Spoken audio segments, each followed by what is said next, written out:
Good morning, I'm Tamara Shoemaker.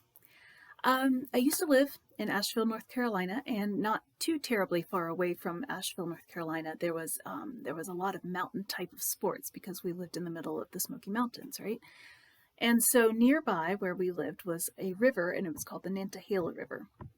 It was really well known for kayaking and for whitewater rapids and just outdoor sports type of stuff. And we're not talking about like Colorado Rapids, which are much bigger, but like here in the East, it wasn't too terribly bad. So I was really excited to try my hand at whitewater rafting as a part of the youth group when I was, way back when, that we decided to take a field trip to the Nantahala River. And so we had rented a really large raft for all of us who would kind of navigate the river with our river guide. And then also we went ahead and rented 2 fun yaks, which were little single person floats and an oar to go with them. And we would use them to take turns for different parts of the river.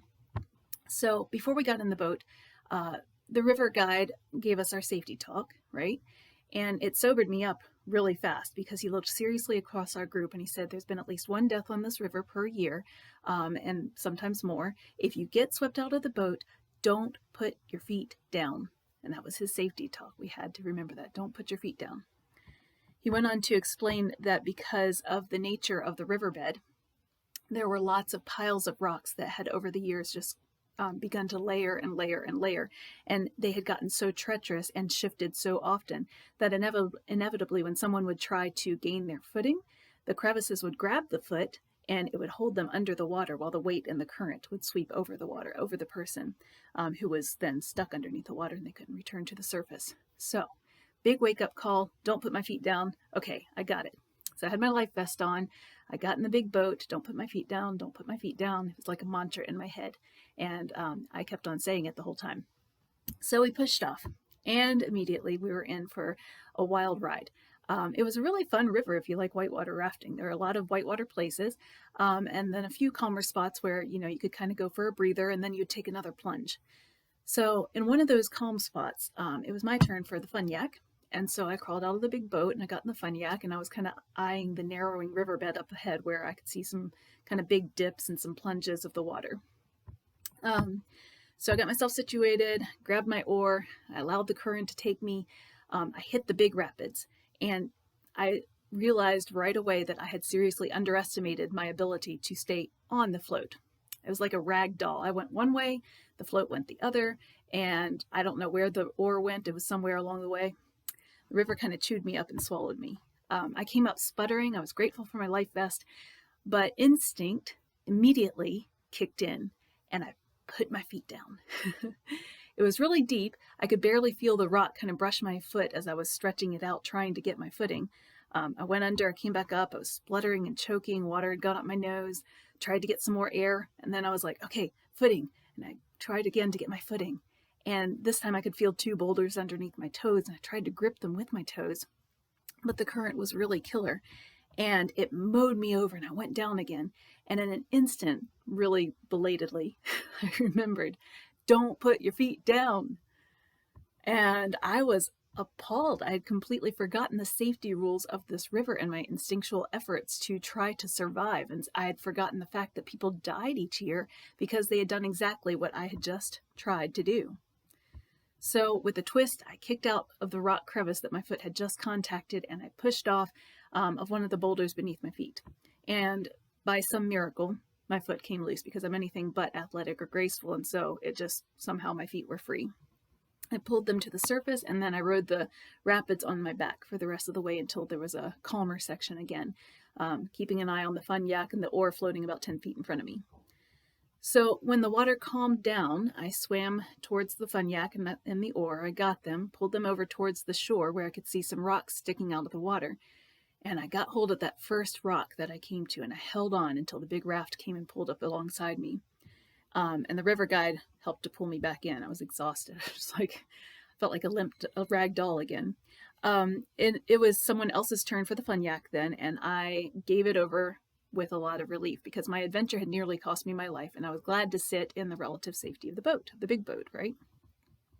No one else had realized what had happened because all they could see was my bobbing head.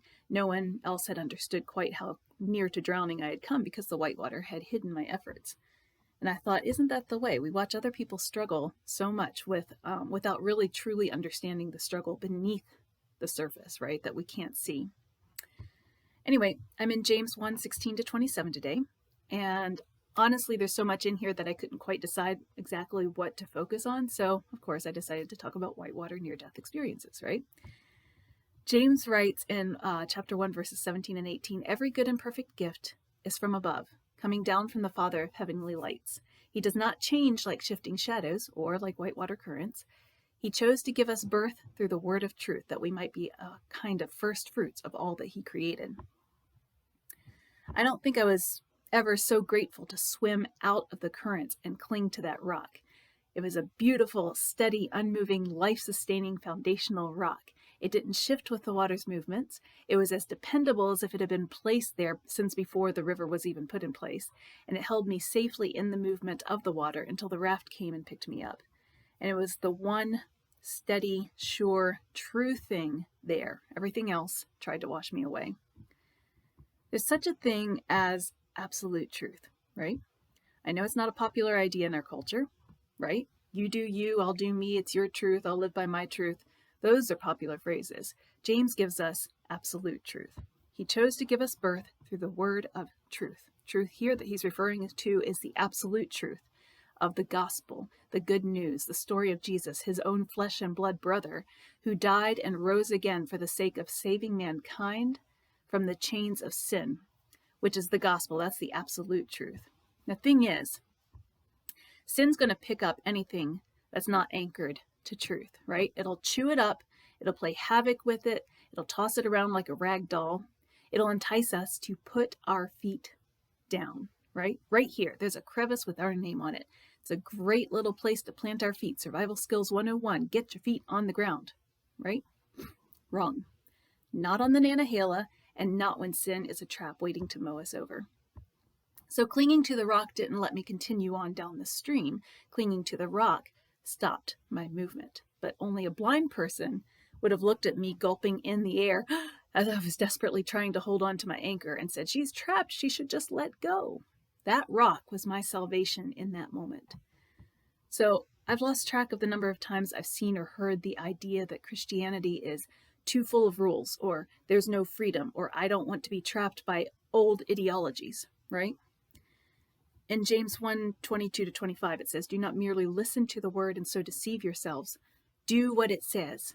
Anyone who listens to the word but does not do what it says is like a man who looks at his face in the mirror and after looking at himself goes away and immediately forgets what he looks like. But the man who looks intently into the perfect law that gives freedom and continues to do this, not forgetting what he has heard, but doing it, he will be blessed in what he does." A plumb bob is a weight that hangs on the end of a string, and it's used as a gravitational reference point for what is straight, right? The gospel, the truth, the absolute truth, is a plumb bob. It gives us a reference point by which we can measure our actions, right? Too far from it on one side or on the other side of it, and we wash away. Clinging to it brings salvation. It brings freedom. So your truth, my truth, those are the tricky crevices where we try to put down our feet, build our foundation, take our stand. What happens when the currents come and we've positioned ourselves on our faulty perspectives and our ideologies? They take us down. They trap us where we can't breathe, and they won't let us go free. So in this upside down kingdom that Christ offers us, where clinging to the boulder is salvation and where release from that boulder is treacherous, we've got to anchor ourselves in the rock.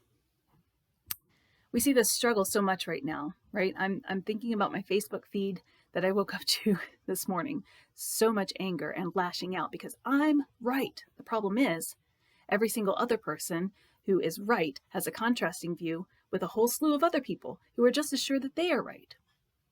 So can I offer this?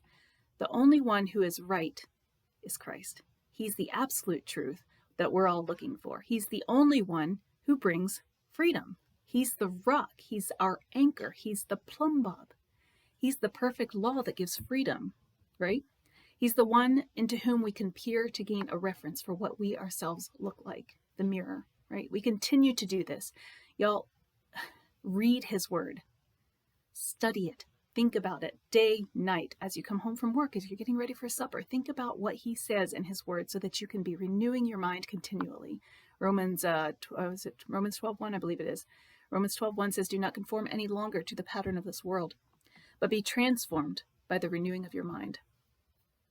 Complete transformation takes continual bathing in it again and again and again, thinking about it and considering it and thinking about how it can change our lives. So remember back in Exodus 33, where God told Moses that he would pass by him so that Moses could see him. He placed Moses in a cleft in the rock, and then he covered him with his hand. Talk about complete safety and security and refuge. There's no lack of freedom in that. There is complete freedom in the perfect law. Don't put your feet down. Sounds like a law, right? It's a rule. I don't like rules. Don't put your feet down. Don't limit my freedom. I can put my feet down if I want. It's my survival technique. Don't put your feet down. I don't know about you, but I am very thankful for the way and the truth and the life, the only way to the Father. Because he's our reference point, right? Our perfect and our life-giving freedom. In a world at war over freedom, he's what we need. Hope you have a great day today.